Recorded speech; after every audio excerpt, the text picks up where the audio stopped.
Hi, நம்ம போன கதையில நாரத முனிவரை பத்தி பார்த்திருந்தோம். இந்த கதையில திரௌபதியை பத்தி பார்க்கலாம். திரௌபதி கதை பேர் வந்து A Mother's Soft Heart. இப்ப கதைக்குள்ள போயிடலாம். அஸ்வத்தாமா வந்து துரோணாச்சாரியாரோட பையன். துரோணாச்சாரியார்ன்றவர் தான் பாண்டவர்களுக்கும் கௌரவர்களுக்கும் ஆசிரியரா இருந்தவர். அவர் துரோணாச்சாரியாரும் அஸ்வத்தாமனும் கௌரவர்கள் சாதகமா தான் குருக்ஷேத்திர போர்ல சண்டை போட்டு இருந்திருப்பாங்க. கௌரவர்கள் 100 பேர், பாண்டவர்கள் 5 பேர் தான். கௌரவர்கள் 100 பேர்ல 99 பேரை பீமன் கொன்றிருப்பாரு. மீதி ஒரே ஒரு ஆள் இருப்பாரு, அவர் தான் மூத்தவர் துரியோதனன். ஆனா பாண்டவர்கள் எல்லாருமே உயிரோட தான் இருப்பாங்க. அதுக்கப்புறம் அஸ்வத்தாமா வந்து துரியோதனன் கிட்ட போய் நீங்க கவலைப்பட வேணாம், நம்ம நிச்சயம் இந்த போர்ல ஜெயிச்சிருவோம்னு சொல்றாரு. துரியோதனனும் ஒன்னும் சொல்லாமே இருக்கிறாரு. ஒரு நாள் நைட்டு என்ன பண்றாரு, டக்குன்னு அஸ்வத்தாமன் பாண்டவர்களோட அந்த கூடாரத்துக்கு போய் 5 பேரை டக்குன்னு இரவோட இரவா கொண்டுட்டு வந்துடுறாரு. அதுக்கப்புறம் அடுத்த நாள் இந்த விஷயம் துரியோதனனுக்கு தெரிஞ்ச உடனே அவருக்கு சுத்தமா பிடிக்கல. இந்த மாதிரி அடுத்தவங்களோட இடத்துக்குள்ள போய் அவங்கள ராத்திரியிலேயே கொண்டுட்டு வர்றது துரியோதனனுக்கு சுத்தமா பிடிக்கல. அதுக்கப்புறமா தான் தெரிய வருது அவர் கொன்னது பாண்டவர்கள் இல்ல, பாண்டவர்களோட பசங்களன்னு. அதனால என்ன ஆகுது, திரௌபதிக்கு இந்த விஷயம் தெரிஞ்ச உடனே அவங்க அழுக ஆரம்பிச்சிடுறாங்க. இந்த அழுகிற சவுண்டை கேட்டு வந்து பாண்டவர்கள் பார்க்குறாங்க. அப்பதான் அவங்களுக்கு தெரியுது அஸ்வத்தாமன் இந்த மாதிரி எல்லாரும் நம்மளோட பசங்களை கொண்டுட்டாங்கன்னு.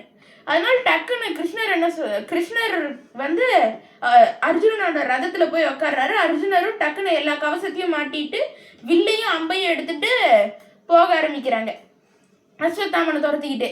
அஸ்வத்தாமன் வந்து உயிர் பிழைக்கிறதுக்கு ஏதாவது பண்ணணுமே பிரம்மாஸ்திரத்தை எழுதிடுறாரு அர்ஜுனன் மேல. கிருஷ்ணர் சொல்றாரு பிரம்மாஸ்திரத்துக்கு எதிரில் நம்மளால எந்த ஆயுதத்தையும் நிறுத்த முடியாது, அதனால இன்னொரு பிரம்மாஸ்திரத்தை விட்டாதான் அது நமக்கு பாதிப்பு இல்லாம இருக்கும் அப்படின்னு சொல்றாரு. சரின்னு அர்ஜுனனும் என்ன பண்றாரு, டக்குன்னு பிரம்மாஸ்திரத்தை எடுத்து நல்லா கான்சென்ட்ரேட் பண்ணி அதுக்கு மேல எழுதிடுறாரு. அதனால அவங்களுக்கு ஒண்ணுமே ஆகல. அர்ஜுனனும் கிருஷ்ணரும் ரதத்துல போயிட்டு இருக்கிறதுனால அஸ்வத்தாமனை போய் பிடிச்சிட்டு வந்துடுறாங்க. அஸ்வத்தாமனை கட்டி திரௌபதி முன்னாடி அர்ஜுனன் மண்டியிட வைக்கிறாரு. அதுக்கப்புறம் திரௌபதி வந்து இவனை ஒன்றும் பண்ண வேணாம் அப்படின்றாங்க. பாண்டவர்களுக்கு ஒண்ணுமே புரியல.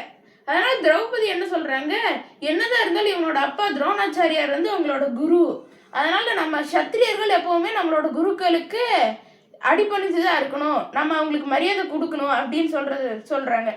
அதுக்கப்புறமா இன்னொன்னு சொல்றாங்க, என்னதான் துரோணாச்சாரியார் இந்த போர்ல இறந்திருந்தாலும் அவங்களோட மனைவி கிருப்பி இன்னும் உயிரோட தான் இருக்காங்க.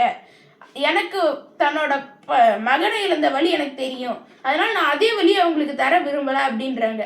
அங்க இருக்கிற எல்லாருக்குமே அது ஒத்துக்கிறாங்க. ஆனா பீமன் மட்டும் ஒத்துக்கவே மாட்டேங்கிறாரு.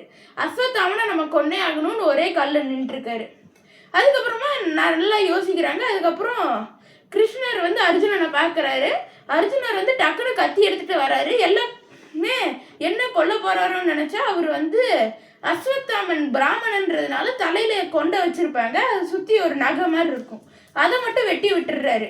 அதாவது பிராமணர்களுக்கு அந்த கொண்டையும் அந்த நகையும் யாராவது வெட்டிட்டு அதை விட அவங்களுக்கு அதை அவங்க ஒரு அவமானமா நினைப்பாங்க. அதை மட்டும் வெட்டிட்டு அஸ்வத்தாமனை அவுத்து வெளியே போட்டுடுறாங்க. அஸ்வத்தாமனும் திருப்பி அந்த இடத்துக்கே போயிடுறாரு. அதோட இந்த கதை முடிஞ்சுச்சு. அடுத்த நன்றி.